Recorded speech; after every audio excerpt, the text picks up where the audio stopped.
If you've ever said protein made my hair stiff or I tried a bond builder and didn't see a difference, this video is for you. Because protein treatments and bond builders get talked about like they're interchangeable, and they're not. They do two completely different jobs, and using the wrong one at the wrong time is why so many people feel stuck in the cycle of breakage, dryness, and starting over. Welcome to day 14 of my 30 Days to Healthier Hair series, where I help you get a better understanding of your hair so you don't keep starting your healthy hair journey over and over. Here's the simplest way to think about it: protein treatments help your hair act stronger, bond builders help your hair become stronger. Both have a place, but using one when you need the other is why people feel like neither works. Protein treatments support the structure you already have. They're helpful when your hair feels weak, overly stretchy, breaks during styling, or doesn't hold up well between shampoos. Protein helps your hair feel more supported and controlled.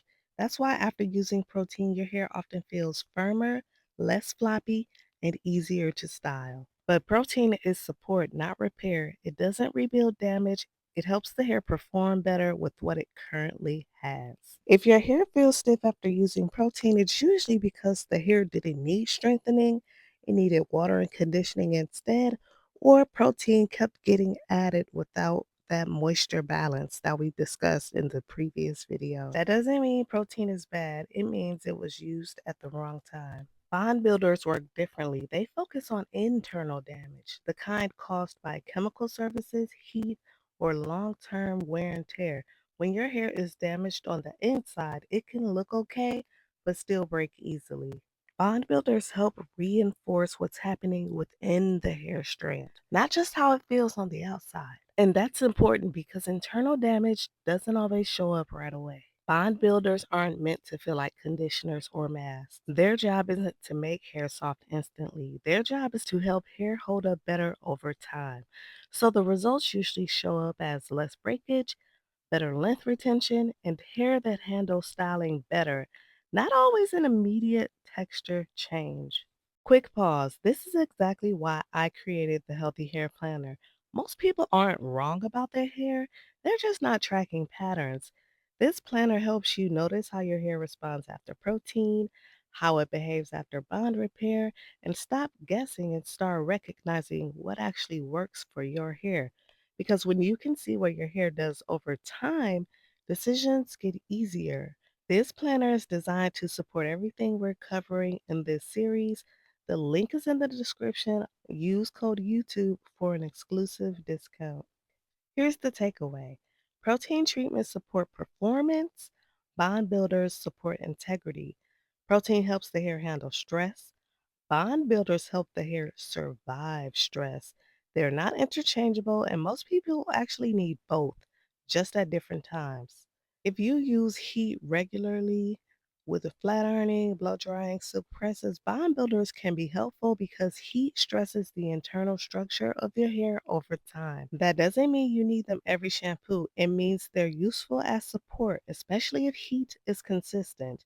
Think of bond builders as maintenance for hair that's routinely under stress. Protein is still relevant. Traditionally, protein treatments were paired with chemical services because hair needed temporary reinforcement after being stressed. That hasn't changed. Protein is useful when your hair feels weak or overly stretchy, breaks during styling, or doesn't hold up well in between services. Protein helps your hair behave better right now. So let's think about it like this: bond builders address internal compromise.